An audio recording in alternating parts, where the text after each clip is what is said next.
శైవ వైష్ణవాలు రెండు సుబ్రహ్మణ్యుడి వల్లే బియ్యం అంది. అంతటి మహానుభావుడు ఆయన, మహాజ్ఞాని, యుక్తకేశుడై గుండుతో గోచి పెట్టుకుని నిలబడి ఉంటాడు. అందుకే సుబ్రహ్మణ్య క్షేత్రాల్లో స్వామి వలయలో అలా నిలబడి ఉంటాడు. ఆయన ప్రణవానికి అర్థం చెప్తే పరమశివుడంతటి వాడు తెల్లబోయి, ఎంత గొప్పగా చెప్పావురా అన్నట్టు.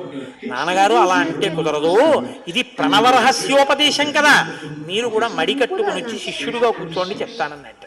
ఒరే ఎంత బాగా చెప్పావురా అని వచ్చి కూర్చుని విన్నట్ట. శివుడంతటి వాడు ఇంత బాగా చెప్పగలిగిన కొడుకు పుట్టాలని కదా కోరుకున్నాడు. ఆత్మాదిచ్చేత్ పుత్రాదిచ్చేత్ పరాజయం.